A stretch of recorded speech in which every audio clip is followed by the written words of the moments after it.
ख़वातीन और हज़रात अस्सलाम वालेकुम। ये है मेरे बचपन के दिन और द सिटीज़न्स फाउंडेशन की जानिब से मैं हूँ ज़ुहैब शेख। अभी कुछ ही दिन पहले मैं अपने घरवालों के साथ एक पुराना फ़ोटो एल्बम देख रहा था, जिसमें और ये डिजिटल फ़ोटो एल्बम नहीं है, ये उस ज़माने की बात है जब फ़िज़िकल फ़ोटो एल्बम्स हुआ करते थे। तो उसमें एक तस्वीर देखी जहाँ एक मेज़ पे मैं बैठा हुआ था और मेज़ पे बहुत सारी किताबें मैंने सजाई हुई। मुझे बिल्कुल अच्छी तरह से याद था कि किस तरह वो किताबें अल्फ़ाबेटिकल ऑर्डर में सजा के मैंने वो तस्वीर ली थी। और सोचने पे और बड़ी यादें वापस आईं किताबों के मुतालिक। वो तमाम घंटे जो स्कूल की लाइब्रेरी में बैठ के मैं किताबें पढ़ता था, या हर महीने जो पैसे जमा करता था कि जब एनुअल बुक फेयर होगा तो वहाँ से किताबें खरीदी जाएँगी। दोस्तों के साथ बैठ के कभी किताबों पे बहस करना, किताबों पर सोचना कि नाम लिखना चाहिए या नहीं लिखना चाहिए। आज भी अगर मैं सोचूं तो किताबों के साथ मेरा रिश्ता बड़ा गहरा है। कभी मॉल में चलते फिरते कोई किताबों की दुकान नज़र आ जाती है तो दिल करता है कि वहीं चले जाएं और वहीं पे वक्त। कभी कोई शो करें तो दिल करता है कि बैकग्राउंड में किताबें ज़रूर होनी चाहिए। इस आदत की कड़ी मेरे बचपन से मिलती है और इस शौक़ की कड़ी मेरे बचपन से मिलती है, और मैंने सोचा तो न जाने कितनी आदतें और कितनी कड़ियाँ थीं जो मेरे बचपन से मिलती थी। तो बचपन हमारी शख्सियत का एक अनमोल हिस्सा है, और उसके साथ साथ अगर ज़िंदगी किसी दराज की मानंद है तो बचपन एक फ़ोटो एल्बम की तरह भी है, जो हमें टाइम ट्रैवल की तरह माजी में लेके जाता है। आज अपने इसी फ़ोटो एल्बम को जो हमसे शेयर करने जा रही हैं वो आप सबकी फेवरेट हरीम फ़ारूक हैं। स्टार्ट उन्होंने अपना थिएटर से किया, पौने 14 अगस्त और आंगन टेढ़ा। उसके बाद बहुत सारे ड्रामा में काम किया, जैसे कि मौसम और दयार दिल। फ़िल्में भी बनाई और उनमें काम किया, पर्ची बहुत मशहूर हुई। टीसीएफ के एम्बेसडर भी हैं। तो हमारी खुशकिस्मती कि हरीम आज हमारे साथ मौजूद हैं और उनके बचपन के बारे में बहुत सारी बातें करेंगे। हरीम, अस्सलाम वालेकुम, कैसी हैं आप? वालेकुम अस्सलाम सर, मैं ठीक हूँ, आप कैसे हैं? आई एम गुड जी, मैं ठीक हूँ। बहुत शुक्रिया आपका कि आपने वक़्त निकाला हमारे प्रोग्राम के नहीं, नहीं, thank you for having me on board और टीसीएफ के साथ तो एक बड़ा खूबसूरत रिश्ता है मेरा और बहुत क्या कहते हैं, मैं बहुत रिस्पेक्ट करती हूँ और बहुत एडमायर करती हूँ जो टीसीएफ काम करता है, तो मेरे लिए तो it's a pleasure to be here. Thank you. I think माज़ी की बातें भी करेंगे, थोड़ी हाल की करते हैं बातें। आजकल क्या कर रही हैं, किस तरह ज़िंदगी गुज़र रही है, और स्पेशली जो दुनिया के हालात हैं, उसमें किस तरह से ओह!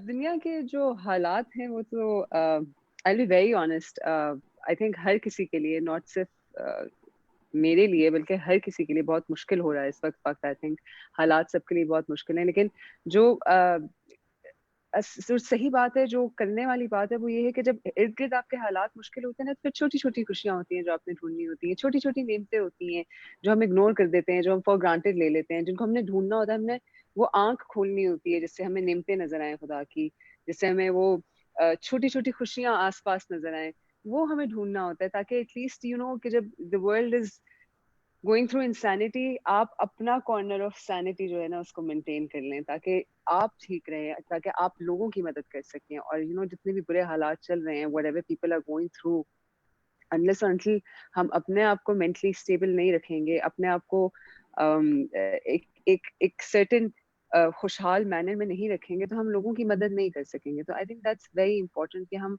ऐसे ऐसे मुश्किल वक़्त में ना वो आँख खोल लें जिससे हमें नेमतें नज़र आएँ और जिससे हमें छोटी-छोटी खुशियाँ नज़र आएँ।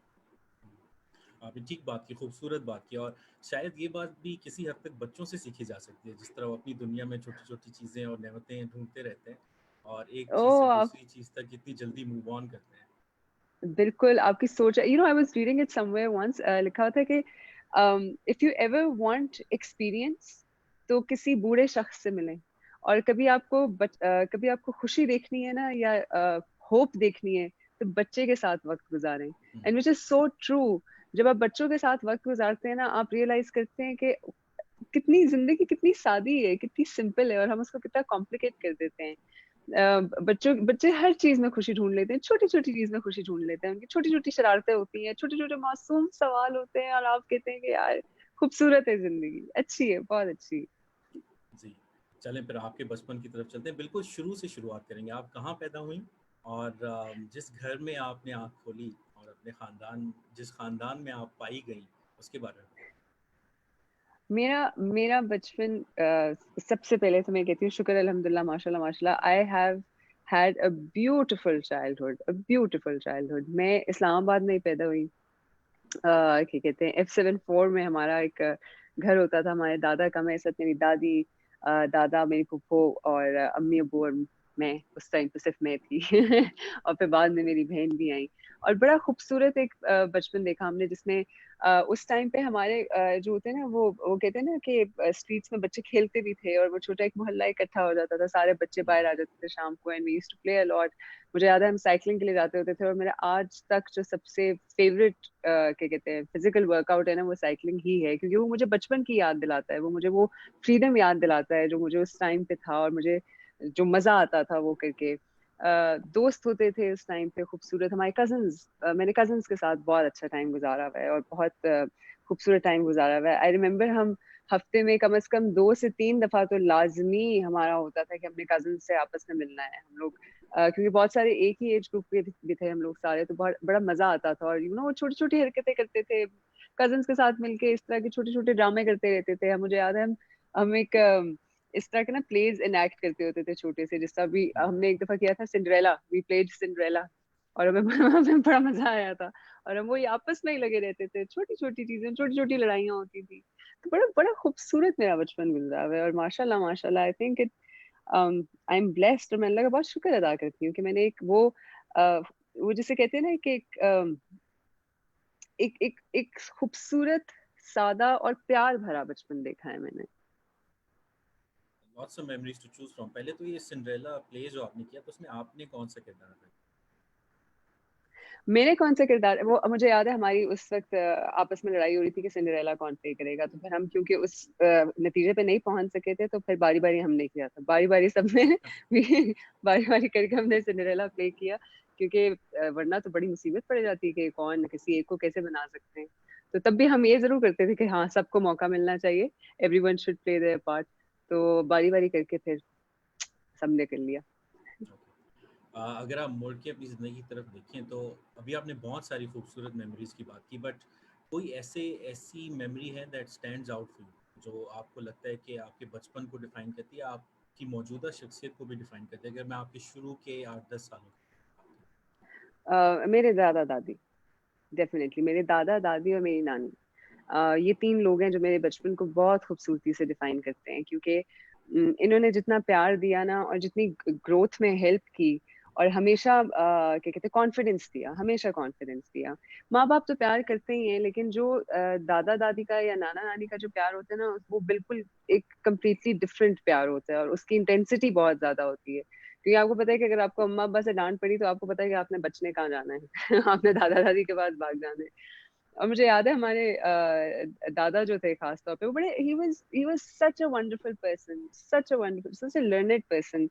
एक उनकी बड़ी मजे की बात होती थी, वो बड़े मजे से ना हमें क्या करते थे, वो कहते थे कि इनके ना मेरी प्यारी, इनके ये जूते उतार दें आप। We were 4 or 5 years old, 4-5 साल के इस टाइम की बात है। इनके जूते उतार दें, इनको नंगे पैर फिरने दे जरा थोड़ी देर, इनको मजा लेने, देखने दे जमीन कैसी होती है, घास कैसी होती है। तो वो हमें थोड़ी देर के लिए ना लॉन में अपने खुद उधर बैठे होते थे, और मुझे याद है कि हमारे जूते उतरवा के ना हमें लॉन में वहां पे खेलने के लिए छोड़ देते थे। एंड देन ही, आई रिमेम्बर हम एक दफा उस टाइम पे ना नई नई वॉशिंग मशीन हमारे घर आई थी, तो उसके साथ थोड़ी सी चीजें थी, उस टाइम की तो एक बड़ी बड़ी वॉशिंग मशीन होती थी, तो बहुत सारी उसके साथ पाइप्स वगैरह भी आती थी, और डब्बा शब्बा होता था। तो समहाउ अजीब तरीके से मैंने और मेरी बहन ने मिलके ना उस डब्बे से कोई झूला सा बना लिया था हमने, और हम उस पूरा दिन उस झूले पे खेलते रहे। तो माय दादा सॉ दैट, और उन्होंने बिकॉज और उन्होंने देखा कि हमें कितना मजा आ रहा था वो करने में, उन्होंने अगले ही दिन वहां पे छोटे से हमें 2 झूले लगवा दिए। एंड दैट झूला is one of my most favourite memories, my most beautiful memories I had. क्योंकि वो झूला हमारे लिए इतना इम्पोर्टेंट होता था, इतना हमें मजा आता था वहां पे, कि मतलब we used to look forward. School से जब हम वापस आते थे ना, तो हम used to look forward to go back home, क्योंकि हमें पता था कि हमने जाते ही सबसे पहले ना बैग साइड पे रखना है, और हमने झूले पे बैठ जाना है, और कुछ नहीं करना हमने सिर्फ घंटा वहां पे टाइम जाया करना है।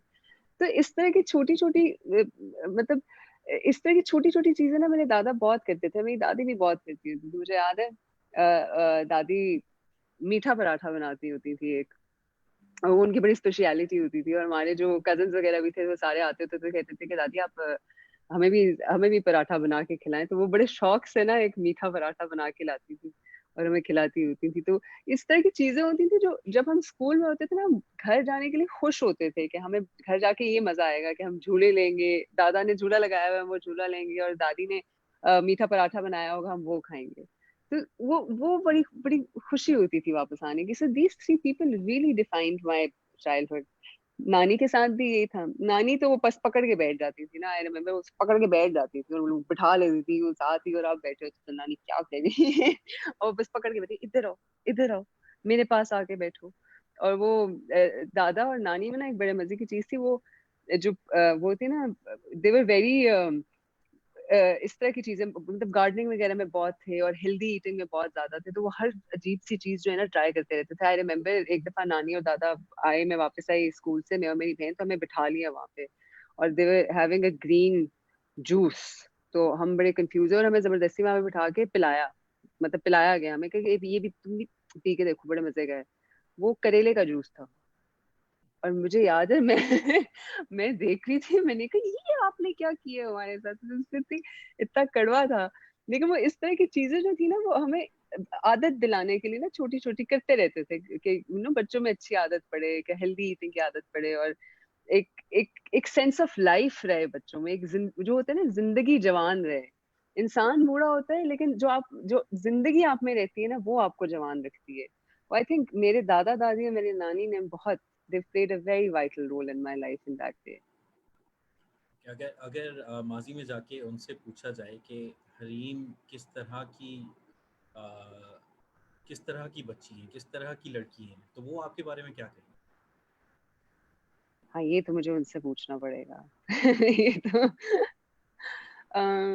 they're not alive anymore, अल्लाह उन तीनों को जन्नत नसीब करे। बट मुझे मुझे मैं जितना बता सकती हूँ, मुझे याद है मुझे लाड कराने का बहुत शौक था। तो मैं बस मेरा दिल चाहता था कि बस मैं लाड कराती रहूं अपने अम्मा अब्बा से और अपने दादा दादी और नानी से। और वो करते भी थे, वो बहुत लाड करते भी थे कि छोटी छोटी चीजों में। एक बड़े मजे की हमारे दादा एक बड़े मजे की चीज करते होते थे। दादा ना हमें बिठा लेते होते थे थोड़ी देर के लिए और कहते थे आ जाए मेरी प्यारी, चले थोड़ी देर ना दादा अब्बू के पैर दबा दें। और मैं कहती थी हाय अल्लाह नहीं पैर दबाना कितना मुश्किल काम है। लेकिन वो हमें बिठा के ना दबाते थे और हम वही छोटे छोटे हाथों से यूं यूं यूं लगे होते थे। और फिर दादा को मुझे याद है कभी कभी कार्टून्स का टाइम भी गुजर जाता होता था वहां, तो मैं दादा को कहती थी कि दादा वो कार्टून्स निकल जाएंगे, कोई बात नहीं मेरी प्यारी, आप इधर बस 2 मिनट दबाएं फिर आप चली जाएं यहाँ से। मैंने कहा अच्छा ठीक है, 2 मिनट, कभी 1 मिनट दबा के ना मैं भाग, जरा सी दादा की आंख बंद होती थी ना, मैं वहां से भाग जाती थी। मैं कहती थी अच्छा अच्छा, जब तक मैं वापस आऊंगी ना उठने से पहले उनके फिर दबा दूंगी। And whenever I used to come back उठने से पहले दबाने के लिए, तो दादा जाग चुके होते थे तब तक, और मैं भाग रही होती थी कि मुझे की डांट ना पड़े। लेकिन वो इतने प्यार से वापस बुलाते थे, कहते कोई बात नहीं मेरी प्यारी, कार्टून देख लिया आपने कभी देख लिए तो वो बड़े बड़े बड़े खुश होते थे। तो आई आई होप, वैसे it's a wonderful question, I hope one day I get to ask them कि मैं किस किस्म की पोती थी, किस किस्म की नवासी थी। ये मुझे पता है कि उन्होंने प्यार बहुत दिए, बहुत प्यार दिए। आप शरारती थीं और किस तरह की शरारतें करती थी? मैं ना वो वाली शरारती थी जो मैं पीछे से शरारतें करती होती थी, क्योंकि मैं बहुत हमेशा से मैं I been a very silent person in the sense कि मैं अपना काम करती रहती हूँ कोने में बैठ के, मुझे कोई वो नहीं होता, कोई कोई जल्दी नहीं होती, या कोई मैंने किसी के साथ जाके ज्यादा बात नहीं करनी होती, तो मैं अपना बस काम करती रहती थी। लेकिन जब मेरे कजिन्स वगैरह आते थे ना, तो वो सारा जो है ना साइलेंट मोड ऑफ हो जाता था और हमें कुछ ना कुछ करना होता था। तो मैं वो होती थी कि हाँ आओ चलो हम ये काम करेंगे, आओ चलो वो देखो सामने घर में कंस्ट्रक्शन हो रही थी, तो रेत के वो पड़े होते थे बाहर ना। हम्म। तो मैं उठा के सारे कजिन्स को ना छुप के लेके जाती होती थी सबसे, कि घर में किसी को पता ना चले। ऑब्वियसली घर में सबको पता होता था कि ये बच्चे जो है सामने चले गए, सामने वाले घर में। तो हम उधर ना अपनी छोटी छोटी चीजें लेके ना, प्याले श्याले लेके, अच्छा will make like sand castles over there. तो हम उधर उस रेत में जाके बैठ जाते थे और घंटों बैठे रहते थे वहां पे, और बड़ा मजा आता था। और जैसे ही हम शाम होती थी ना, तो अब टेंशन होती थी कि ये तो हमने सारा गंदे खश कर लिए कपड़े शपड़े, तो अब क्या करेंगे। तो सबसे पहले आगे जाके मुझे खड़ा कर देते थे। मैंने कहा यार, मुझे जाके सामने खड़ा कर देते थे और फिर बस मैं कहती थी कि कहते ये बेटा ये क्या किया आपने? कुछ भी नहीं। सर नीचे करके सॉरी करके अच्छा अब नहीं करेंगे चले जाते थे, अगले दिन फिर भाग जाते थे रेत की तरफ।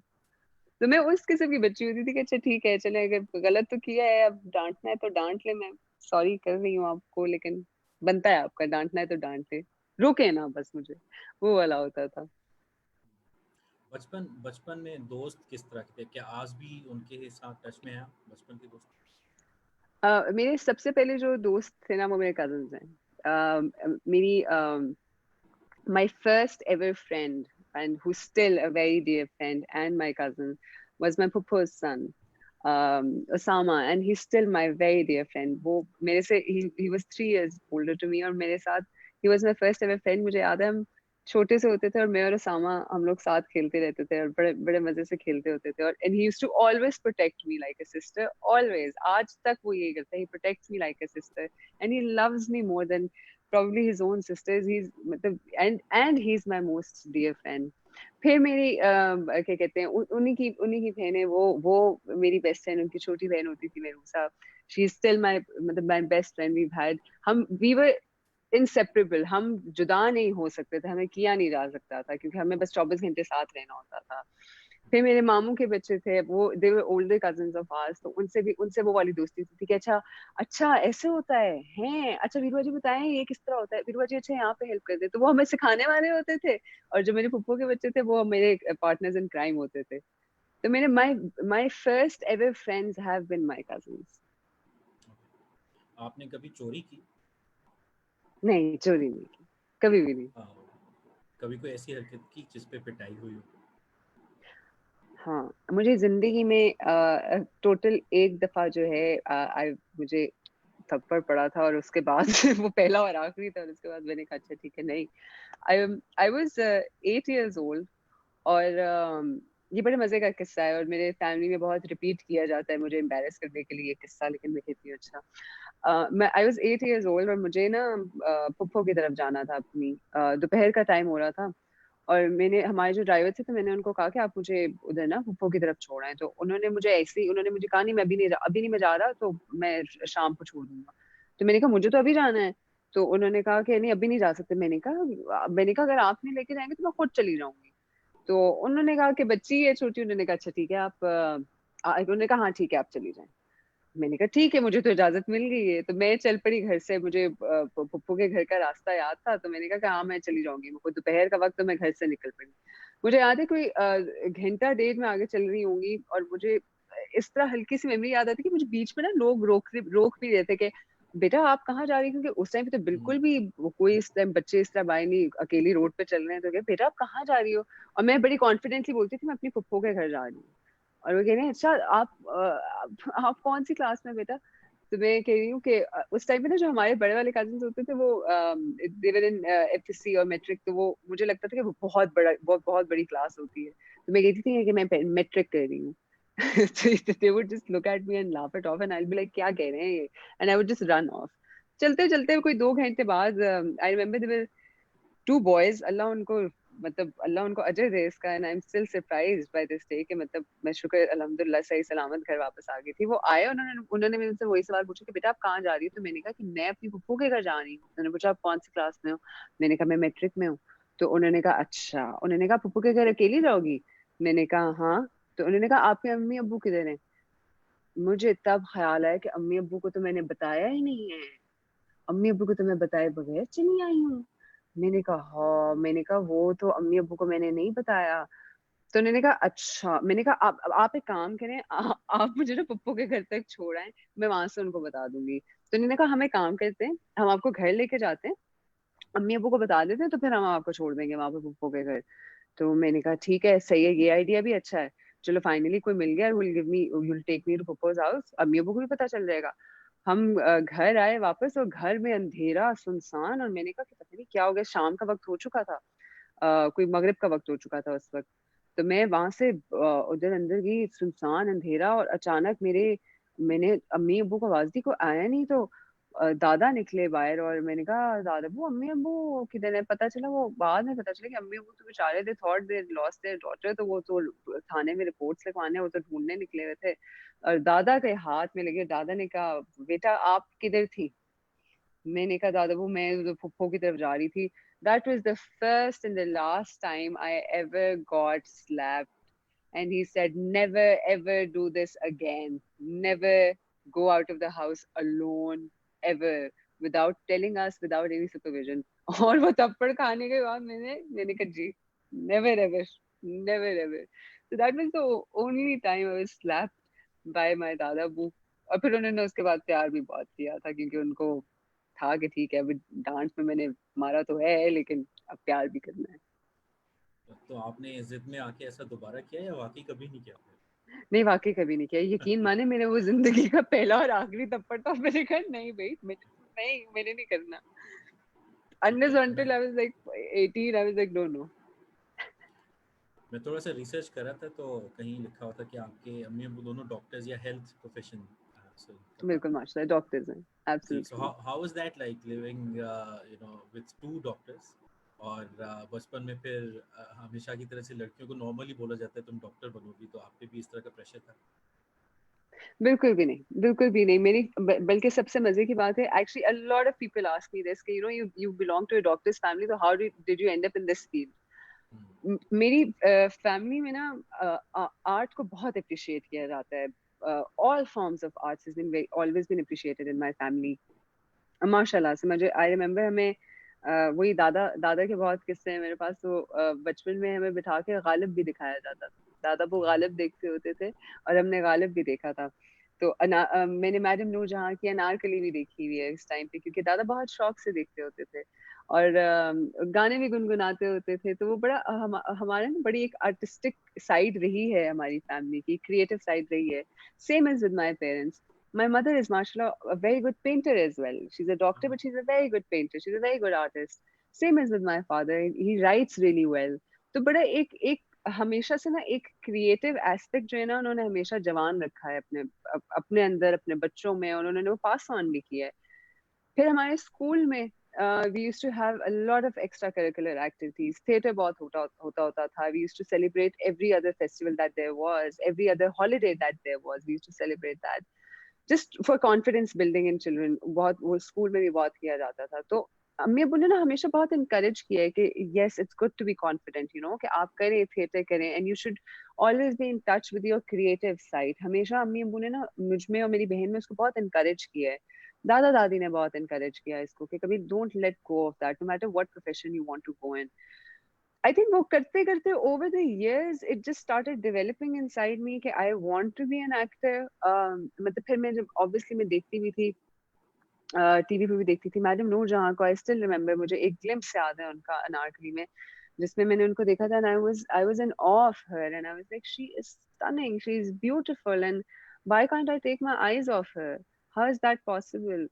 and I was just mesmerized by that frame of hers। और आई थिंक वो एक चीज बस दिमाग में फंस गई और फिर जब थिएटर करते रहे और इस तरह की we kept in touch with our creative side, एक चीज डेवलप हो गई कि हाँ एक्टिंग करनी है, दिल चाहता है, मजा आता है, अच्छा लगता है। तो over the years, even though I got vocal about it later on in life, when I was 18, that is when I decided कि अच्छा ठीक है, okay, now it's time for me to pursue this career। That is when I told them, but I was never stopped by anyone in our family. In fact, ulta tha, I was always encouraged कि read books, paintings मतलब दिखाई जाती थी कि अच्छा ये उसकी painting है, ये उसकी पेंटिंग है। अम्मी अम्मी बहुत पढ़ती थी, शेरो शायरी बहुत पढ़ती थी, तो हमें ऐसे बैठे बैठे साथ में सुना देती होती थी, शेरो शायरी बहुत सुना देती थी उनकी। दादा again as I said Ghalib, और he was very inspired by Lollywood. और उस टाइम का पुराना जो जिस पीक पे था हमारा Lollywood, even before the partition वाला जो था, वो हमें बहुत किस्से सुनाते होते थे, बहुत स्टोरी सुनाते होते थे अपनी मूवीज वगैरह देखने की और इस तरह की चीजें। तो आई थिंक बस इसी तरह अननोइंगली एक चीज डेवलप हो गई मेरे में। और it's ironically it's my parents and it's my family जहाँ से वो डेवलप हुई। इवन दो दे डॉक्टर्स, एक चीज उन लाजमी सिखाते थे, बार बार कहा जाता था हमें, बार बार यही बताया जाता था कि वो चीज करो जिसमें दिल है। और दिल से करो, पूरे दिल से करो, वरना नहीं करो। क्योंकि फिर वक्त जाया करने वाली बात होती है, वो दिल खराब करने वाली बात होती है। एज ए सेड, इंसान का जवान रहना बहुत जरूरी होता है, और उसको जवान रखने के लिए ना आपको अपने दिल में जिंदगी को जवान रखना चाहिए, उस खुशी को जवान रखना चाहिए, वो चीजें जो आपको खुशी देती हैं, वो काम जो आपको खुशी देता है, उसको जवान रखना चाहिए। वरना अदरवाइज ये सब तो बूढ़ा होना ही है, ये सब तो चला जाना है, लेकिन ये जो है ना, ये आपके साथ, ये जो दिल है ना, ये आपके साथ मरते दम तक रहना है।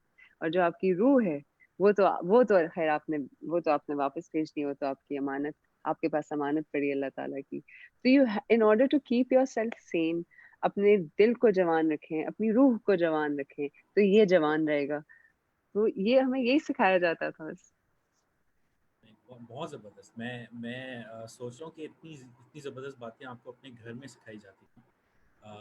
नॉर्मली हमारे यहाँ तालीम और तरबियत को दो अलग अलग चीज़ों के तौर पे देखा जाता है, और शायद तालीम तो चले स्कूलों के पास है, तरबियत भी हम सोचते हैं कि स्कूलों को ही आउटसोर्स कर देते हैं, मगर घर में उस चीज़ का मौजूद होना, पेरेंट्स का इनक्रेज करना, और आर्ट्स और लिटरेचर का जो शख्सियत पे असर है वो इतना मुस्बत होता है कि आप इन चीज़ों को बेहतर समझ सकते हैं।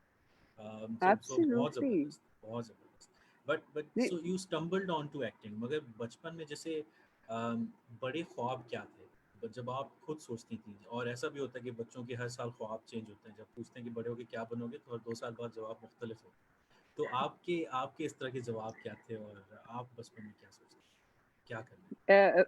मेरे बहुत फनी जवाब होते थे, मेरे बहुत फनी जवाब होते थे। आई रिमेम्बर मेरे पे बहुत अरसे तक एक फेज रहा था जहाँ पे मुझे एयरफोर्स में या आर्मी में जाने का बहुत शौक था। मेरे बहुत अरसे तक मुझे, I remember for a very long time I used to think कि मैं बस बड़ी होके आर्मी में जाऊंगी। क्योंकि मुझे याद है 23rd मार्च की जो परेड होती थी, तो मैं बहुत इंस्पायर होती थी उससे, और मैं बहुत वो देखती थी कि oh wow, you know, these people in uniform look so good and look at what they're doing। और हमें ऑब्वियसली अम्मी अबू बताते थे कि हमारी मुल्क की हिफाजत करते हैं ये लोग, and they keep us safe. तो एक बड़ा वो होता था कि कि कितना बड़ा काम कर रहे हैं ये लोग, एंड दिस इज, हम्म, मतलब वाओ, मतलब इट्स सो इंस्पायरिंग। तो मैं तो बिल्कुल उससे वो हो जाती थी कि बस ठीक है, मुझे आर्मी में जाना है। और फिर जब परेड होती थी और उससे वो they used to have those F-16s flying over our heads, तो मैं कहती थी कि यार ये देखो हवा में कितने, और वो वहां से हमें प्रोटेक्ट कर रहे हैं। तो मुझे एक बड़ा वो उस टाइम पे बड़ा जोश चढ़ा था कि मुझे ईदर एयरफोर्स और the army I have to go. In fact I think मैं बहुत अरसे तक कुछ ज्यादा ही उसको लेके सीरियस हो गई थी, क्योंकि आई रिमेम्बर मैंने एक दफा वैसे ही, आई थिंक आई वाज 14 और 15, तो मैंने वैसे ही चलते फिरते ना ऐसे किसी, वन ऑफ माय फ्रेंड्स उनके कोई जानने वाले आर्मी में थे, तो मैंने उनसे पूछा था कि मैं आर्मी में कभी जा सकती हूँ ऐसे, अगर मैं सोचूं जाने का। तो दे सेड के जा सकती हो, लेकिन अगर तुम वो सोल्जर वाला काम करना चाहती हो, तो वो अभी हमारी खवातीन नहीं है आर्मी में। मैंने कहा ये क्या बात है, फिर मैंने आर्मी में जाके क्या करना है, मुझे तो I want to be a soldier. तो दे सेड कि नहीं, ये नहीं हो सकता। तो मेरा वो ख्वाब बड़ा टूटा था उस टाइम पे, मुझे याद है, I still remember. But apart from being an actor, वो एक बड़ी चीज होती थी मेरे में, एक बड़ा जज्बा होता था कि मुझे बस, या मुझे एयरफोर्स में किसी तरह ले लें, या मुझे आर्मी में किसी तरह बस रख लें ये लोग please. But it didn't turn out the way I wanted it to be. But apart from that, उसके बाद over the years later on, when I went into my O levels, when I went into my A levels, वहां पे when I started studying psychology and I studied law, तो वो दो एक शौक जो है वो मेरे डेवलप हुए कि कि career wise if I want to take up something, तो मैं शायद साइकोलॉजी और लॉ ले लूं। एक्टिंग तब भी मैं इतनी वोकल नहीं थी, मुझे इतना वो नहीं था कि शायद मैं इसको करियर ना बना सकूं प्रॉबेबली। तो इवन देन आई थिंक पहले पहले वही था कि या साइकोलॉजिस्ट बन जाऊंगी या लॉयर बन जाऊंगी, और बचपन में ये था कि बस मैं आर्मी में जाऊंगी या एयरफोर्स में जाऊंगी, इनमें से कोई दो चीजें थी। भारत से कोई खास दुश्मनी थी बचपन नहीं, में? not at all. I'll tell you why. Again, as I said, my dada plays a very vital role. दादा हमें बहुत ना स्टोरी सुनाते होते थे, और बड़ा वो खूबसूरत, एक बड़ी खूबसूरत पिक्चर पेंट करते होते थे हमारे सामने। He never wanted us to hate anything. He never, I remember एक चीज जो मैंने अपने फैमिली में जो अब नोट करती हूँ ना, बचपन से लेके उन्होंने कभी भी किसी चीज के बारे में हमें वो नहीं कहा गया कि ये चीज बुरी है। दे ऑलवेज told us कि हाँ ये चीज ऐसी है, and they always wanted us to make our own opinions. They always wanted us to have our own perspective on things.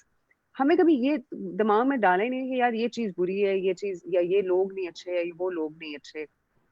हाँ, प्रोटेक्ट किया गया, एब्सोल्युटली प्रोटेक्ट किया गया, लेकिन किसी कभी नफरत नहीं किसी चीज के लिए, कभी नफरत का बीज नहीं बोया हमारे दिलों में किसी भी चीज के लिए। Even भारत के लिए भी for that matter, never. Because I remember he used to always admire them and he used to always say, you know, कि they were lovely people. और बड़े अच्छे कि बड़ा अच्छा वक्त गुजारा हुआ है हमने, क्योंकि obviously उन्होंने तो प्री पार्टीशन टाइम भी देखा था, तो बड़ा अच्छा, बड़ी तारीफ उनके लिए, तो वो बड़ा एक तारीफ करते थे, बड़े दिल से बात करते होते थे लोगों के बारे में। And I remember he used to make sure कि मैं बच्चों के सामने ना, हमारे उनके बाकी भी जो पोते पोतियां थे, जो नवासे नवासी थे, उनके सामने भी he used to make sure कि अपनी अपनी जो कोई नफरत वाली बात जो है ना, वो कभी किसी बच्चे के सामने ना की जाए। बच्चे का दिल नरम ही रहना चाहिए, क्योंकि वो चीज आगे लेके जाता है। अपनी ओपिनियंस खुद फॉर्म करते हैं। जब आप, मेरे ख्याल है दिल में जब क्लैरिटी होती है ना, तो आपके लिए अनबायस्ड ओपिनियंस फॉर्म करना आसान होता है जिंदगी में। तो इस पे मुझे ख्याल है इन्होंने अननोइंगली या जानबूझ के इस पे उन्होंने बड़ा रखा, इस चीज पे बड़ा प्रेशर रखा कि नफरत नहीं बोनी दिलों में किसी के लिए भी। और बहुत खूबसूरत बात है जिसको बचपन में ही सीख लिया जाए। जो लोग हमें देख रहे हैं, आप लोग हरीम से सवाल करना चाहें तो फेसबुक, यूट्यूब, इंस्टाग्राम, जहाँ भी आप देख रहे हैं, कमेंट्स के थ्रू आप सवाल कर सकते हैं। जैसे एक सवाल शलीना अहमद कर रही हैं हरीम आपसे। वो कह रही हैं कि सबके हम्म। पास एक स्टफ टॉय या ब्लैंकेट होता है जो बचपन में उनका बड़ा फेवरेट होता है, तो आपका ऐसा था और कौन सा था? मेरे पास कोई स्पेसिफिक स्टफ टॉय या ब्लैंकेट नहीं था, लेकिन मेरी बारबीज होती थी जो मुझे बहुत अजीज होती थी। और मुझे याद है मैंने एक ड्रॉअर बनाया हुआ था जहाँ पे उनको मैं छुपा के रखती होती थी कि कोई और मेरी बहन या मेरी कोई और कजन आके उन पे नजर ना डाल ले। और जब कजन वगैरह आते थे तो मैं बड़े उनको तरीके से मैं बाहर निकालती थी कि मैं लेके आती हूँ, रुक जाओ तुम लोग सारे। और फिर हम वहां पे बैठ के उनके साथ खेलते होते थे। I used to have so many Barbies, और मैं इकट्ठी करती होती थी। मुझे याद है अम्मी भी हमें लेके जाती होती थी उस टाइम पे। ये इस्लामाबाद में there used to be a duty free over है, तो अम्मी हमें वहां पे खास तौर पे लेके जाती होती थी कि अच्छा चलो ठीक है, you know, buy whatever toys you want to. And I remember me and my sister, हम ज्यादातर ना वहां से बारबीज ही उठा के लाते होते थे, क्योंकि वो इतनी प्यारी लग रही होती थी, इतनी अच्छी होती थी। हम वहां से भी उठा के लाते और उन्हीं के साथ खेलते रहते थे, उन्हीं के कपड़े बना के रखते थे। इनफैक्ट मैं मजे की बात बताती हूँ, हमने हमने गुड़ियों की शादी भी कराई हुई है। बड़ा मजा आता था हमें। तो मेरे लिए वो बारबीज और गुड़ियां जो होती थी ना, वो बड़ी इंपॉर्टेंट होती थी। Not any specific blanket or not any specific stuffed toy, but yes, those Barbies were very important for me. Okay. Shalina ही सवाल करती हैं कि Hmm? बचपन में आपके फेवरेट कार्टून और टीवी शोज कौन से? फेवरेट कार्टून और टीवी शोज में मेरे बहुत सारे होते थे। फेवरेट कार्टून मुझे याद है, हम स्कूल से वापस आते होते थे तो सीरीज में लगते होते थे। पहले फ्लिंटस्टोन्स लगते होते थे, हम्म। फिर द जेटसन्स लगते होते थे। आई रिमेम्बर एक कार्टून होते थे, Jonny Quest. I don't know how many people have जी सीन जी दैट, लेकिन आई यूज्ड टू मैंने ज़रूर बहुत देखा शौक है से जी। देखती थी। हाँ, देखा यूज्ड है टू बी माय आपने? फेवरेट। अरे हाँ हाँ, ओ बिल्कुल। यस, सेम है, मैं बहुत जी। शौक से देखती थी। और फिर वो एक होते थे कैप्टन प्लैनेट होते थे, वो तो हम री एनैक्ट भी करते होते थे जब हमारे कजिन्स वगैरह सारे आते थे, तो हम वो शोधों की तरह अर्थ फायर वाटर प्लैनेट, हम वो भी अभी भी आज भी करते थे, थोड़े दिनों पहले भी कर रहे थे हम ये। लेकिन मतलब इस तरह के बड़े हम शौक से करते होते थे। और वो पूरे जो है ना, स्कूल स्कूल से वापसी में ना, वो 2-3 घंटे जो होते थे ना, वो लाजमी होते थे। मतलब उसके बगैर तो कोई सीन ही नहीं है, उसके बगैर जिंदगी गुजर ही नहीं सकती है। तो वो ये खास तौर पे मुझे याद है, ये 3 कार्टून्स जो होते थे बहुत शौक से देखती होती थी मैं। जी ओ, जी जॉनी ब्रावो भी होता था। जी जी जी बिल्कुल। हाँ, वो तो टाइमलेस कार्टून है, जिन्होंने देखा है उनके हाँ, लिए। Johnny Bravo and there was Powerpuff Girls. बहुत मजे का। अरे पता है मुझे जोहेब, आपसे बात कर करके तो मैं तो बिल्कुल ही अपने बचपन में जा चुकी हूँ मैं इस वक्त जी जी, मेंटली वहीं पे हूँ। ये यही हम चाहते हैं। अब आप वहीं रहते हुए बताएं कि आपको डर किस चीज़ से लगता डर किस चीज से लगता था मुझे? मुझे ना अंधेरे से डर लगता होता था। मुझे याद है मैं छोटी थी तो मुझे अंधेरे से बहुत डर लगता होता था। तो अब्बू ने ना, अब्बू ऑलवेज हैड दिस थिंग, आज भी हमें ये कहते हैं कि always face your fears, always face your fears. क्योंकि कुछ पता नहीं कि ज्यादातर हमारे जो फियर्स होते हैं ना, वो हमारे मेंटल बैरियर्स होते हैं, और हालांकि वो चीज असल में इतनी डरावनी होती नहीं है। तो अब्बू ने एक दफा क्या किया, मैं अब्बू को कही थी कि मुझे ना अंधेरे से डर लगता है, तो मैं लाइट ऑन करके सोती होती थी। तो तो अब्बू ने एक दफा क्या किया, अब्बू आए, अब्बू ने कहा कि क्यों अंधेरे से क्यों डर लगता है तुम्हें? मैंने कहा कि मुझे वो जिन होगा, वहां पे कुछ होगा, मुझे कुछ हो गया तो फिर। तो अब्बू ने कहा कुछ भी नहीं होता अभी, क्या हो गया तुम्हें? मैंने कहा नहीं नहीं पता नहीं, आई थिंक मैंने बहुत ज्यादा उस टाइम पे कुछ शोर किया अंधेरे को लेकर। तो अब्बू ने कहा अच्छा ठीक है, मेरी बात सुनो। अब्बू ने ना मुझे कमरे में छोड़ा, और अब्बू ने कहा मैं इधर दरवाजे के पीछे ही खड़ा हूँ, मैं इधर ही खड़ा हूँ, मैं जा नहीं रहा हूँ कहीं। मैं 2 मिनट के लिए दरवाजा बंद करूंगा, तुमने अंधेरे में रह के देखना है कुछ होता है कि नहीं होता। I remember I screamed so much and I was like, what is my father doing to me? Why is he doing this to me? इतना मुझे टॉर्चर। अब्बू मैं अब्बू ने दरवाजा अब्बू ने अब मुझे कह रहे हैं मैं बाहर खड़ा हूँ, रिलैक्स करो, कोई मसला नहीं। इतनी देर में ना अब्बू ने कमरे में मुझे रख के ना दरवाजा पीछे से बंद कर लिया। And I remember for 5 minutes वो उधर ही खड़े रहे। और मैं उस अंधेरे में 2 मिनट के लिए बौखला सी गई थी कि मुझे अंधेरे में इनको छोड़ क्यों दिया है। और फिर मैंने नॉक किया दरवाजे में, मैंने कहा अब्बू जी आर यू देयर? अब्बू ने कहा मैं इधर ही हूँ मैं, कोई जिन आया है? मैंने कहा नहीं, जिन तो नहीं आया। अबू ने कहा अच्छा कोई कोई और आया है, किसी ने डराया है अभी तक? मैंने कहा नहीं कुछ भी नहीं। तो कह रहे तो तुम्हें किस चीज से डर लग रहा है? मैंने कहा सब काला है यहाँ पे। कह रहे तुम्हें काले से डर लग रहा है, कुछ हो रहा है उससे, कुछ कोई परेशानी, तो तुम्हें काला परेशान कर रहा है? मैंने कहा नहीं, वो कालक भी परेशान नहीं कर रही है मुझे। तो जब मैं थोड़ी देर में काम डाउन होगी ना, अब्बू ने मुझसे सीधा 2-3 सवाल किए, तो आई रियलाइज के ओ हाँ, ये तो कुछ भी नहीं है। कुछ हो तो नहीं रहा। तो मैं काम डाउन हो गई, तो मैंने कहा अच्छा, नॉक किया, मैंने कहा अच्छा खोल लें। तो फिर मैंने अब्बू जी ने मुझे देखा है, नहीं लाइक अब बताओ। तो मैंने कहा हाँ ठीक है, ओके फाइन, कुछ भी नहीं था, okay. And I remember that day and this day, till this day, अंधेरे का डर नहीं रहा, क्योंकि he taught me, he just taught me there and then, you know it's something जो प्रोबेबली मैंने खुद एज्यूम कर लिया कि हाँ, या कोई स्टोरी सुन के एज्यूम कर लिया कि अंधेरे में जो है ऐसे बुरा ही होता है, या अंधेरे में जिन आ जाते हैं। तो उन्होंने कहा कि हाँ, अंधेरे में अकेले नहीं जाया करो, लेकिन अंधेरे से डरा नहीं करो। ये चीज उन्होंने मुझे सिखा दी उस टाइम पे। जी, जब हम ये टीचिंग वगैरह करते हैं तो इसमें एक तरीका होता है जिसको कहा जाता है एक्सपीरियंशियल लर्निंग, यानी तजुर्बे के ज़रिए से सिखाएं। हम्म। तो ये आपको सिखाने का अच्छा तरीका उन्होंने अडॉप्ट किया। सारे बच्चों के लिए रिकमेंड नहीं करेंगे, मगर अच्छा तरीका। नहीं नहीं, नॉट एट ऑल, नॉट। और वो तो टोटल टोटल टोटल 3 मिनट या 4 मिनट की स्टोरी थी, जो मैंने उनको कह रही थी कि अब्बू जी क्या मतलब। एंड लाइक मैं यही खड़ा हूँ, मैं इधर बाहर खड़ा हूँ, वो बार बार ना दरवाजे पे नॉक किए जा रहे थे कि मैं इधर ही हूँ, आवाज उधर साथ बैठे हुए थे दरवाजे के मेरे। तो he just wanted to take that fear out of me. ठीक है, अब थोड़ा सा आपकी अब स्कूल की ज़िंदगी की तरफ जाते हैं। तो स्कूल की ज़िंदगी को जब आप मुड़ के देखती हैं तो पहले तो ये बताएं कि उसने आपकी शख्सियत में क्या किरदार अदा किया, और स्कूलिंग का क्या कंट्रीब्यूशन रहा in the person that you are. बहुत बहुत मेजर किरदार अदा किया मेरी स्कूलिंग ने। Till 5th grade, sorry till 6th grade, एक स्कूल होता था कैपिटल हाई।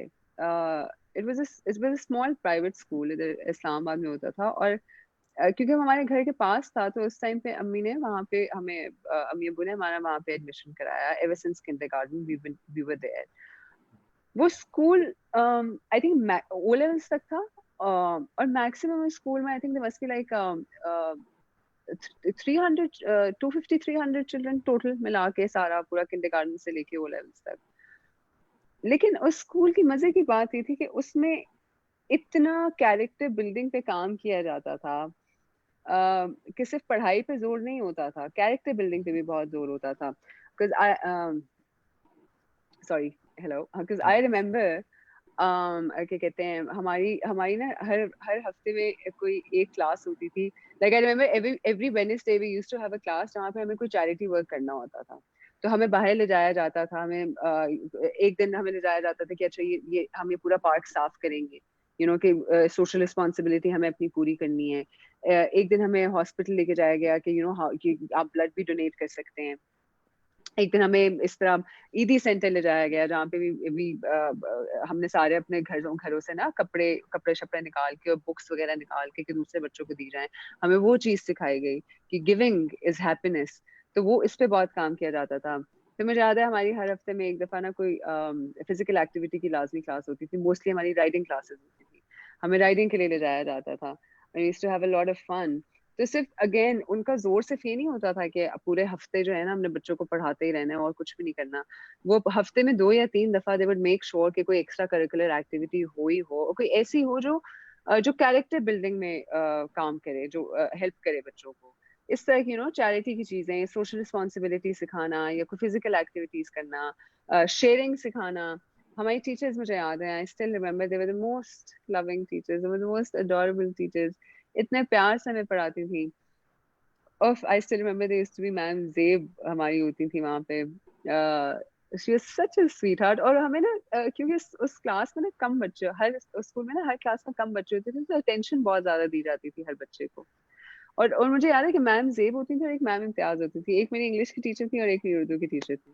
और दोनों ने मुझे बहुत इनकरेज किया था थिएटर करने के लिए, क्योंकि सम हाउ दे न्यू कि मुझे बहुत शौक था। क्योंकि हमारे स्कूल में जब थिएटर प्लेज होते थे ना, या कोई इस तरह होती थी कि डिबेट्स वगैरह हो रही होती थी, तो मैं सबसे पहले आगे पहुंच जाती थी कि हाँ हाँ, मैंने मी आई विल डू इट। तो वो कहते थे कि अच्छा ठीक है। और वो बहुत ना, फिर जब इस तरह बाद में उन्होंने रियलाइज किया 1-2 साल देख के कि अच्छा हरीम बहुत शौक से करती है, तो जब भी कुछ होता था ना, कोई इस तरह की कोई थिएटर प्ले होती थी या कोई डिबेट वगैरह होता था, तो पहले ही मुझे बुला लेती थी। मुझे कहती थी कि आ जाओ तुमने, बस अगले हफ्ते हमने हमारी इस फलां दिन पे हमारी ये रिहर्सल शुरू हो रही है, तो तुम बस आ जाना। ठीक है, मैं पहुंच जाती थी, मैं खुशी खुशी पहुंच जाती थी। फिर हमारे स्पोर्ट्स डे होते होते थे, then we used to have these camping trips, और इस तरह की ना बहुत मजे मजे की चीजें की जाती थी ना हमारे उधर स्कूल में साथ। अनफॉर्चुनेटली 6th grade तक जो है वहां से आई हैड टू क्या कहते हैं shift, and then I went to Beacon House. लेकिन वो इतना प्यारा मैंने टाइम देख लिया था 6th grade तक कि I remember I carried it with me till till the next school. और वहां पे भी जाके मुझे बहुत अच्छी टीचर्स मिली। But Beacon House was a big school, वहां पे बहुत सारे बच्चे होते थे। तो वहां पे आपको वहां पे भी even then they were such lovely teachers वो willing to help you out, and क्या कहते हैं, इतनी इतनी एक्स्ट्रा करिकुलर एक्टिविटीज नहीं होती थी, लेकिन फिर भी होती थी। और स्टूडेंट्स को ना इनिशिएटिव लेने का मौका दिया जाता था। I remember I went up to my principal once and I told her कि we don't have any class over here जिसमें हम कोई इस तरह की कोई चैरिटी वाला काम कर सकते हैं, या या कि हम कोई सोशल रिस्पॉन्सिबिलिटी वाला काम कर सकते हैं। एंड शी टोल्ड मी कि तुम इनिशिएटिव लो, I will help you out. And I did. I remember we had a bake sale, एंड हमने उसको प्रॉपर, हमने उसको इस तरह किया कि हम इसके जो पैसे इकट्ठे करके we gonna give it to a charity, this is for that. और उस टाइम से आई रिमेम्बर कि मुझे बहुत इनकरेजमेंट मिलती थी इस चीज को करने में। और क्योंकि फिर जब बच्चे देखते हैं ना कि कोई बच्चा इस तरह का करे, तो बाकी बच्चे भी इन्वॉल्व होना चाहते हैं। तो इस लिहाज से मुझे बहुत मजा आता था, मेरे साथ बाकी दोस्त भी बहुत इन्वॉल्व होते थे इन चीजों में। तो again schooling has played a very very very crucial role in my life. और मुझे मुझे तो याद है जब हम कैपिटल हाई में होते थे, अम्मी अम्मी बड़ी सुकून में होती थी, अम्मी अब्बू बड़े खुशी खुशी मैं स्कूल छोड़ के आते थे, क्योंकि उनको बड़ी तसल्ली होती थी, बड़े खुश होते थे स्कूल से। क्योंकि दे न्यू कि कि सिर्फ घर पे तरबियत नहीं हो रही है, स्कूल में भी बाकायदा एक तरबियत ही की जा रही है, which is very important. And I think अब स्कूल्स को ये लाजमी सोचना चाहिए कि बच्चों के लिए सिर्फ it's not just the books वाली तालीम विच इज इम्पोर्टेंट। आपको उनको एजुकेट करना होता है और भी चीजों पे, आपको उनके कैरेक्टर बिल्डिंग पे भी काम करना होता है, आपको उनके कॉन्फिडेंस बिल्डिंग पे भी काम करना होता है। क्योंकि बच्चे जो बचपन में चीज सीखते हैं ना, वो आगे जाके जिंदगी में जरूर इस्तेमाल करते हैं। It it plays such a huge role in who they become and what they become as people. जी बिल्कुल। और यही फ़लसफ़ा टीसीएफ का भी है। तालीम सिर्फ ग्रेड्स नहीं है, तालीम असल में किरदार साज़ी है, और शायद तालीम का सबसे बड़ा हिस्सा ही वही है। You no absolutely. ग्रेड्स की पीछे भागते-भागते हम उस चीज़ को अक्सर भूल जाते हैं। और नहीं, और आपने टीसीएफ की बात की ना, आई रिमेम्बर मैं जब टीसीएफ के साथ we were planning for the ambassadorship, तो मैं उनके उनके साथ उनके आई विजिटेड स्कूल, और उन्होंने मुझे पूरा सिलेबस दिखाया, और उन्होंने मुझे सारे टीचर्स वगैरह से मिलाया, और मैंने उनकी बुक्स भी पढ़ी बकायदा आप लोग की सारी। और आई रिमेम्बर मैंने पूछा, ये पहले सवाल मैंने ये पूछा था कि आप लोग को इस तरह के एक्स्ट्रा करिकुलर एक्टिविटीज करते हैं कि जिसमें बच्चे एंगेज हों, जिसमें वो। और उन्होंने मुझे पूरी एक लिस्ट दिखाई कि वो जो एक्स्ट्रा करिकुलर एक्टिविटीज करते हैं जी। बच्चों के साथ, and how they keep them engaged, और किस तरह वो बच्चों को इन्वॉल्व करते हैं इन सारी चीजों में। And I was so pleased. मैंने कहा okay, there and then let's lock this, ये तो आज ही कर रहे हैं हम। क्योंकि it's again it's very important. Um, ये 2 सवाल आए हैं जिनका सब्जेक्ट सेम ही है। सो ये पूछ रहे हैं आपका रिश्ता आपकी बहन से, और tell us about your sister love during school time. ये नादिया राजपूत पूछ रही हैं। एक और सवाल इसी तरह का है, मुझे इसका कॉन्टेक्स्ट नहीं पता, बट क्या कहेंगे? About my sister. या मेरी बहन is my very first best friend. Is my very first and my obviously my closest best friend. She will always remain that for me. मेरी बहन मेरे से छोटी है, लेकिन मेरी बहन जितनी मैं खामोश होती थी ना, उतनी मेरी बहन पटाखा होती थी, एक नंबर की टटर पटर पटर। और मेरी बहन के सामने, और सबसे मजे की बात है, हम सारे उसका बहुत ना बहुत मजाक उड़ाते हैं इस बात पे, बचपन से लेके आज तक मेरी बहन के सामने कोई मेरे बारे में कुछ बोल दे, वो उसको कच्चा खा जाएगी। She will eat that person alive. Like no, no not at all. बचपन से ना, मतलब शी हैज ऑलवेज, हालांकि she is my younger sister, but she has always stood up for me, always. और वो हमेशा शी इज ऑल, मतलब automatically वो बस वो, क्योंकि हम दो ही बहनें थे शायद, तो शायद इसीलिए automatically she would come and confide in me. She would just come and talk to me about everything, about anything that was going on in her life. And I remember जितना वो मुझे प्रोटेक्ट करने के लिए ना लोगों को, मतलब लोगों पर पड़ जाती थी कि खबरदार जो मेरी बहन को किसी ने कुछ कहा, उतना ही वो जब खुद बुली हो रही होती थी ना, तो कुछ भी नहीं बोलती थी। आई रिमेम्बर एक दफा she was in the third grade and somebody, I was in the fifth grade and somebody was bullying her in her class. तो एक दिन वो हफ्ता हफ्ता वो पूरा बड़ा अजीब से सैड सैड सी रही, और उसने मुझे एक दिन आके कंप्लेन करती थी, और उसका कहती थी वो जो है ना मुझे बहुत तंग करती है, और मुझे नहीं पता मैं उसका क्या करूं, मुझे नहीं पसंद वो। तो मैं कहती थी why don't you stand up to her, उसको बोलो, मना करो, या तुम जाके मैम को बताओ, ma'am gonna help you out. नहीं नहीं, कुछ भी नहीं, मुझे तंग करती, मुझे नहीं बताना है किसी को। तो एक दिन मैं स्कूल में थी, तो I remember she came to me, और फिर मैंने उसको एक दिन कहा, मैंने कहा अच्छा ठीक है, मैं देख लूंगी, मैं मेरी मेरी बहन को बोला है, मैं देख लूंगी। तो वो मुझे एक दिन स्कूल में वो आई and she is like, break time में when we met, and she is like, मैंने कहा व्हाट्स रॉन्ग विद यू। तो कह रही है वही, वही। तो मुझे इतना गुस्सा चढ़ा, I just went up to that girl and I just told her, I myself was in fifth grade, वो बेचारी छोटी सी, she was in third grade, and I was like कि that's my sister, don't please do not hurt my sister, don't do that to my sister. मैं तुम्हारी senior हूँ। मैंने उसको रोब भी जमाया, तो मैं तुम्हारी सीनियर हूँ। तो उसने कहा कि अच्छा सही है, ओके सॉरी। तो इस तरह की हमारी छोटी, उसके बाद उसने कभी उसको तंग नहीं किया। तो हमारी लड़ाइयाँ भी बहुत होती थी, हमारी आज भी बहुत लड़ाइयाँ होती हैं, लेकिन मेरी वो दोस्त भी सबसे अच्छी है, और मुझे पता है कि उससे ज्यादा मुझे जिंदगी में कोई प्यार नहीं कर सकता, और उससे ज्यादा मुझे जिंदगी में कोई प्रोटेक्ट नहीं कर सकता। वो इतनी प्यारी बहन है मेरी। ठीक है। एक और सवाल आया है आपके लिए, ये पूछनी है शलीना के आपके फेवरेट सब्जेक्ट्स कौन से थे स्कूल में? और मैं ये पूछना चाहूँगा कि कौन से सब्जेक्ट से आपको खौफ आता था या नफरत आती थी? नफरत शायद आप नहीं करती किसी चीज़ से, मगर आई एम श्योर सब्जेक्ट से किसी से ज़रूर की होगी। खौफ आता था, बिल्कुल खौफ अच्छा लफ्ज इस्तेमाल किया आपने।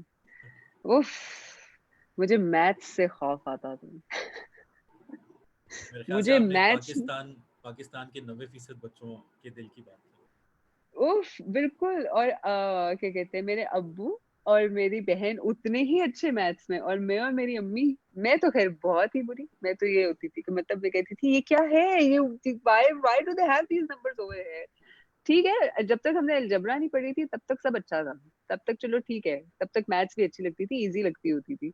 लेकिन आई रिमेम्बर ओ लेवल्स के बाद तो मुझे तो मतलब वो ओ लेवल्स से लेके ना आज तक मैं मैथ्स को देखती हूँ, मुझे घबराहट शुरू हो जाती है कि नहीं।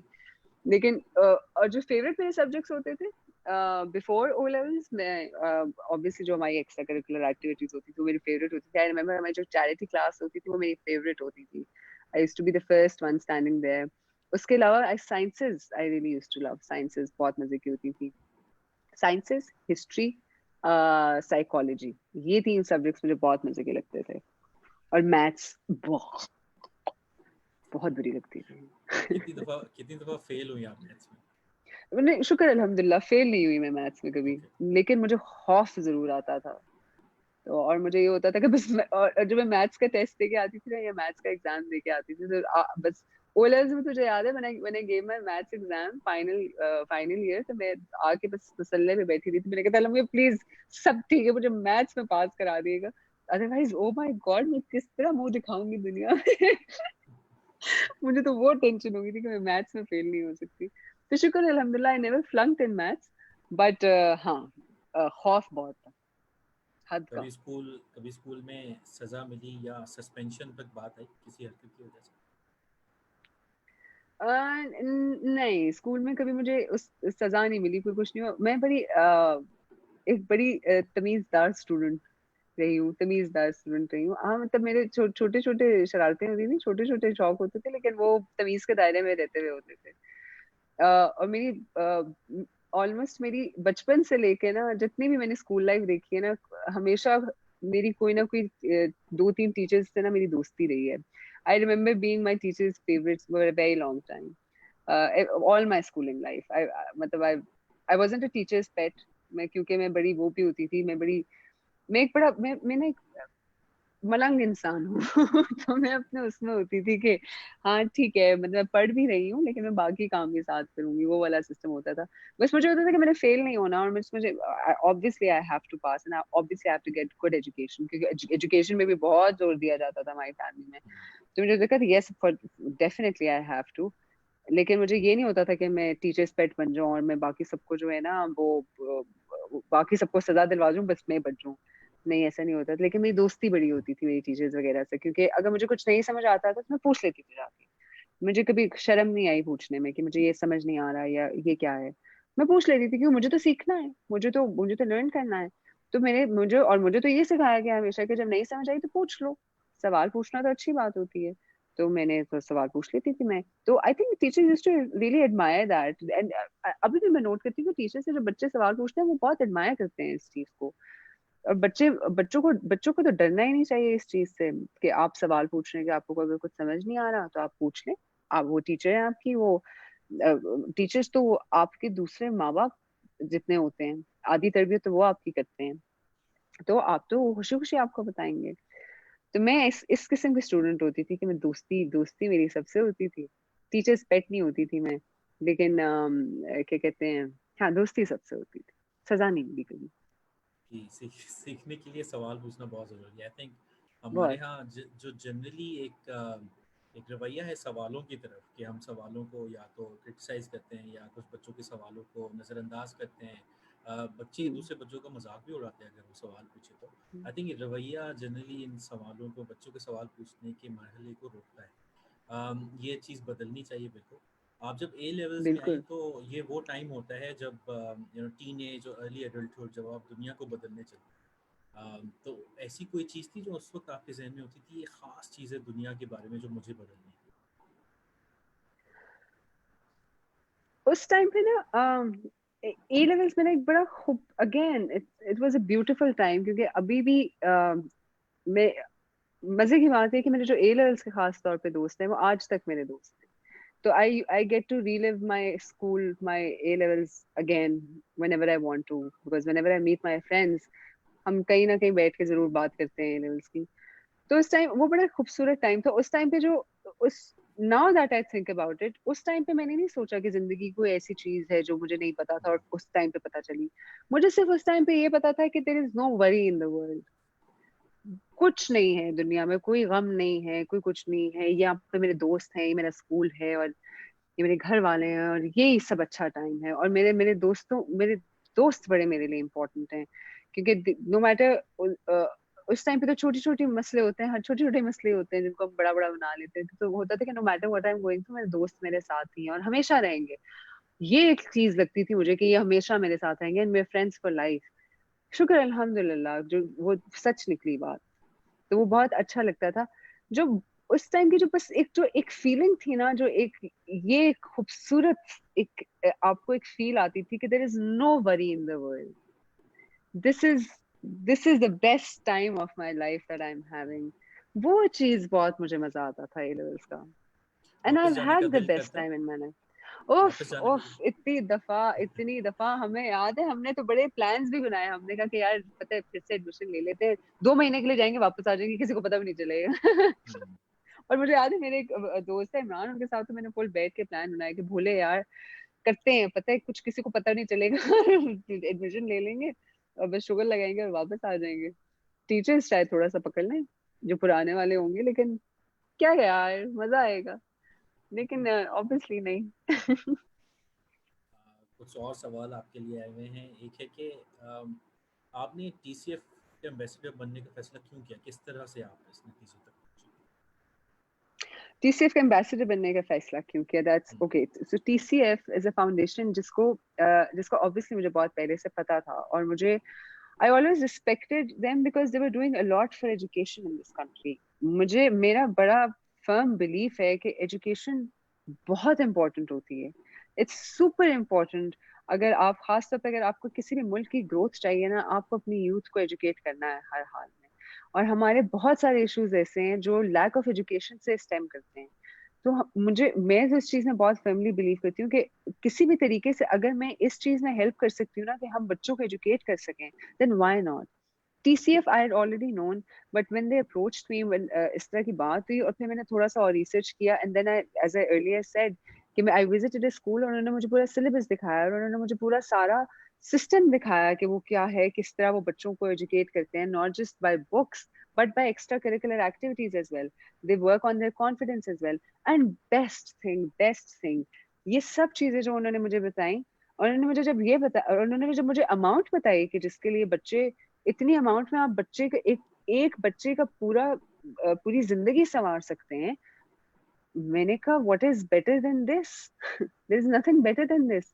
तो for me that was it, that was the point where I decided कि दिस इज इट, कि यार ये इतनी अच्छी एजुकेशन इतने कम पैसे में दे रहे हैं और अंडर प्रिविलेज बच्चों को दे रहे हैं, बच्चे जो डिजर्व करते हैं, और हमारा मुल्क जो डिजर्व करता है कि हमारे मुल्क में एजुकेशन हो, और उसके लिए ये इतना बड़ा काम कर रहे हैं और इतना एग्रेसिवली काम कर रहे हैं. I want to be a part of it. I wanted to be a part of it after that. It wasn't just them who wanted me to be a part of it. I was like, yeah, I want to be associated with this foundation, with Citizens Foundation, क्योंकि again एक ना सिर्फ ये मुल्क की बेहतरी का काम कर रहे हैं, बल्कि आप वो इंडिविजुअल जिंदगियां सोचें जो ये सवाल हैं, किस तरह सिर्फ एजुकेशन के साथ में उनको कॉन्फिडेंस देके उनकी कैरेक्टर बिल्डिंग करके वो कितने, और they have some amazing success stories.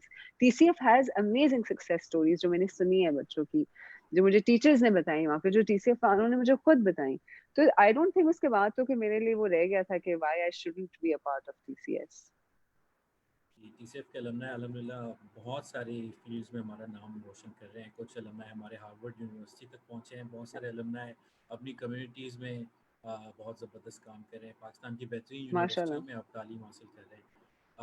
आपने See, फ़ीस there की you बात go. की तो जी बिल्कुल, आपने फ़ीस की बात की तो ये मैं सबको बताता चलूँ कि TCF का जो ख़र्चा आता है हर महीने हर बच्चे को पढ़ाने के लिए वो तकरीबन 1300 रुपये, मगर जो फ़ीस ली जाती है बच्चों से या उनके वालिदैन से वो तकरीबन 40 रुपए से 400 रुपए के दरमियान है, स्कॉलरशिप की बेसिस पे होती है. और घर के हालात और इनकम को देखते हुए इसका फ़ैसला किया जाता है. और ये भी इसलिए रखा है कि कोई ना कोई वैल्यू ज़रूर दी जाए तालीम को, जो कि दी जा रही है. इसी के साथ साथ स्कूल की बात की तो स्कूल की बिल्डिंग भी TCF की जिन कम्युनिटीज़ में बनी हुई है, दुश्वार गुजार इलाके हैं मगर कम्युनिटीज़ में, ताकि बच्चे चल के वहाँ आराम से आ सकें, तालीम की रसाई मुमकिन हो. स्कूल सारे पर्पस बिल्ट बिल्डिंग्स हैं, जिसमें रोशन और हवादार कमरे, पानी, वॉशरूम जैसी बुनियादी Absolutely. सहूलियात जो उन कम्युनिटीज़ में अक्सर नहीं होती. खेल का मैदान हमारे हर स्कूल में, क्योंकि बच्चों के लिए खेल उतना ही ज़रूरी है जितनी तालीम. और मैं जितने स्कूल्स TCF के गया हूँ, मुझे उसमें बड़ा बड़ा और पुराना दरख्त भी हमेशा मिला है, जो कि मुझे बहुत खूबसूरत लगता True. है. लाइब्रेरी, लैब, प्राइमरी सेकेंडरी क्लासें, कोर्ट यार्ड बहुत खूबसूरत. तो इस तरह के हमारी बिल्डिंग्स हैं आसपास. सॉरी, एक चीज ऐड करूंगी. आपने एक चीज बोली कि सर्टेन एरियाज में जहाँ सिटीजंस फाउंडेशन ने अपने स्कूल खोले, मुझे एक चीज उस टाइम पे पता चली. Again when I was meeting them, they told me कि देयर सर्टेन रूरल एरियाज जहाँ पे ऑब्वियसली सिटीजंस फाउंडेशन इतना एग्रेसिवली काम करता है. वो दे मेक श्योर कि वो ऐसी ऐसी जगहों पे जाके अपने स्कूल्स खोलें जहाँ पे एजुकेशन का आप सोच भी नहीं सकते हैं, या जहाँ पे बच्चे सोच भी नहीं सकते कि they would have access to good education. तो वहां वहां जाके TCF ने अपने स्कूल्स खोले. They faced resistance as well. Unfortunately, TCF faced resistance as well from the local people. Yet they fought it just for a good cause, which is to educate the children. So, TCF is a foundation which needs to be supported by us, which needs to be supported by everyone, because they're not just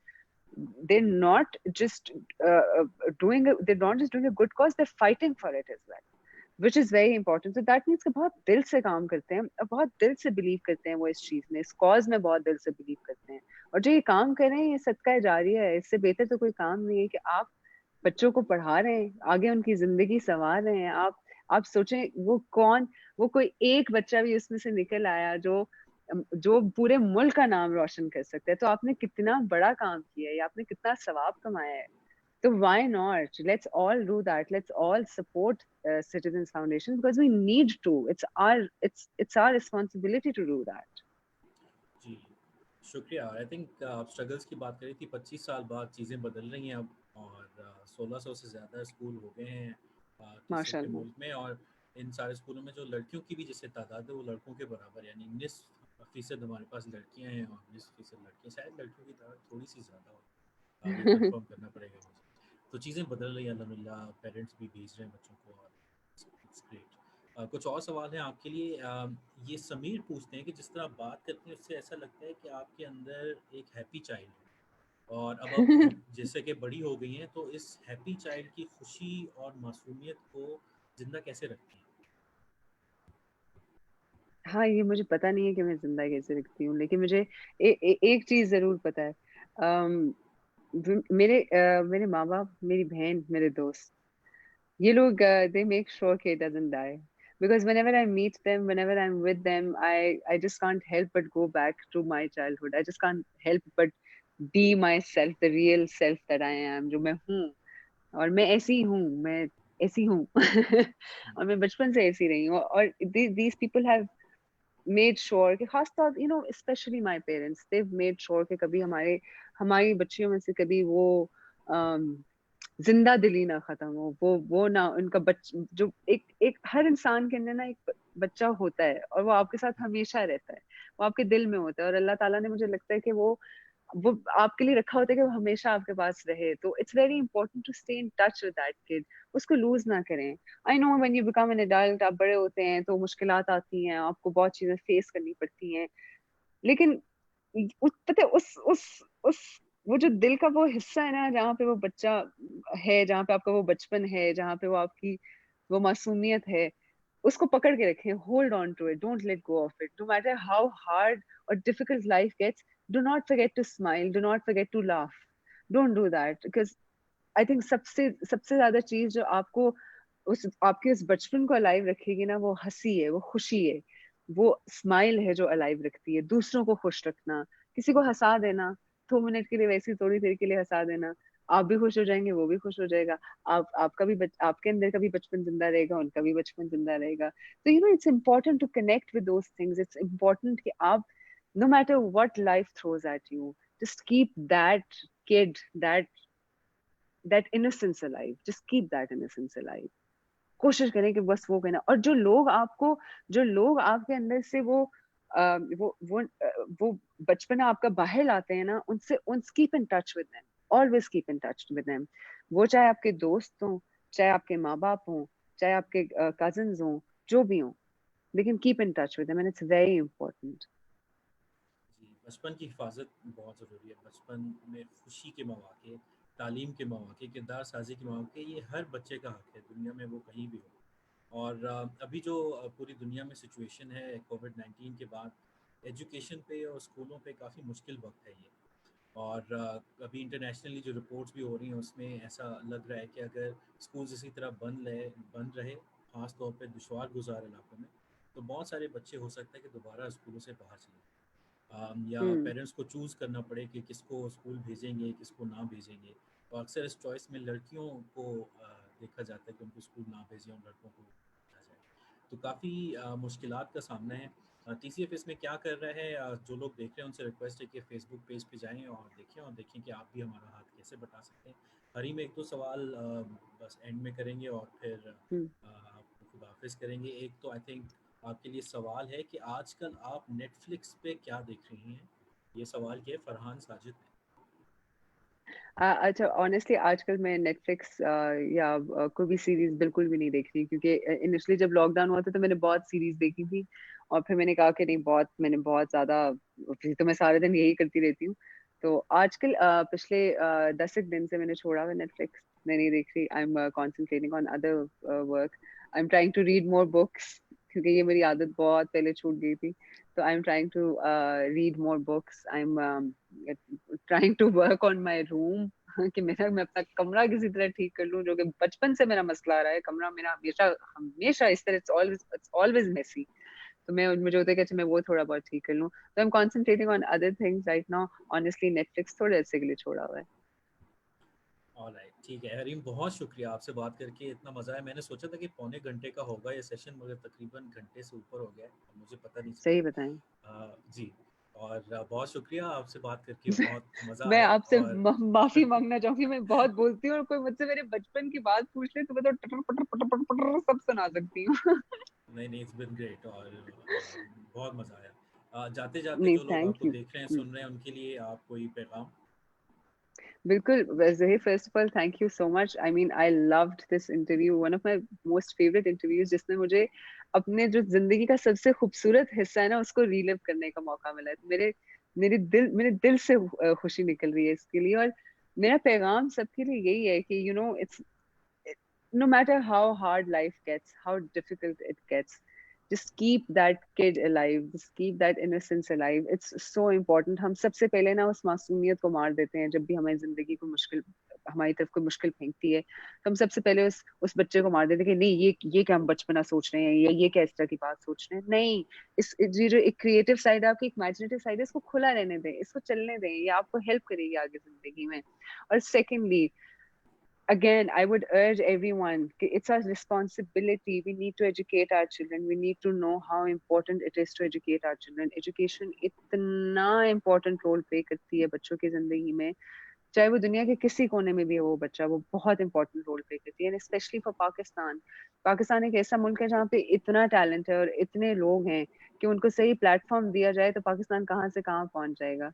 TCF is that platform जो बच्चों को इतनी अच्छी education इतने अच्छे तरीके से और इतने कम पैसों में दे रहा है कि we, it's our responsibility to help them, it's responsibility to support them.